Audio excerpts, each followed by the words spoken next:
Ставаме на вариететната сцена с един представител на илюзионното изкуство – Веселин Савов, който вие добре познавате и който демонстрира в наши минали предавания своите телепатични възможности. Днес е подготвил за вас един номер, за който е необходим изключителна ловкост и невероятно самообладание. Доброволец от публиката, който участва в следващия експеримент. Да! Заповядайте. Как се казва? Светомир. Колода от няколко различни карти. Да. Изволно се разбърква. Така, пригответе си показалеца на лявата ръка. Ще отцеп там, където пожелаете. Так. Запомнете отцепената карта, покажете я на ваши близки, защото евентуално може да я забравите. Да, разбъркайте колодата. Разбъркайте колодата.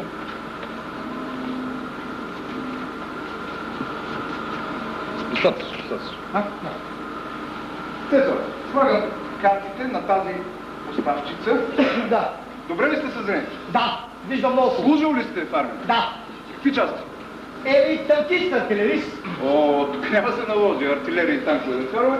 С револвер стрелвате. Да. Питхом 357. Да. Психически здрав ли сте? Здрав. Да не ме подмоете, Няма. Дръжте го нагоре насочен, докато получите инструкциите. Да. Заредете петленцето. Трябва да целите центъра на картите. Целта е, когато куршума попадне в колодата, да изтласка избраната от вас карта. Да, моята карта. Но аз ще броя до 3. Преди да чуете 3, не стреляйте. Да. Раз, два, три! Цецо, вие изтанка така, ако стреляте, знаете ли какво положение да направите? Той... Не. Кога ли ви казах да целите? Къде? Не се разбрахме за тук. Там малко... Добре. Малко. Да. Заредете го, имате ли готовност отново да стреляте? Разбрахме се за тук, не? Да. Раз, два, Да. три!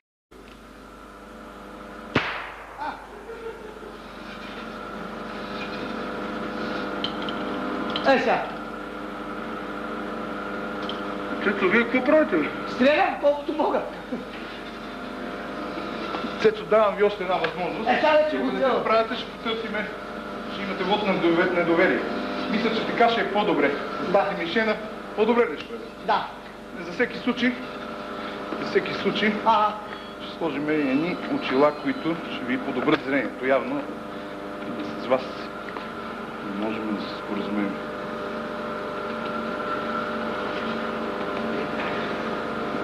Цецо, готов ли сте?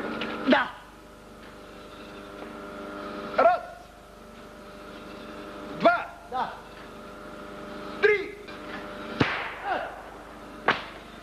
Цецо, какво правите вие, бе? Вие съвсем ще му пропастите, бе. Какво да направя? Това ли беше вашата карта? Не. Петица каро, не? Не. Това беше вашата карта? Четворка каро.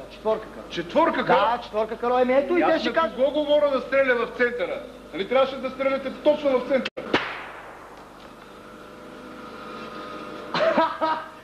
Честно така. Ама, виж какво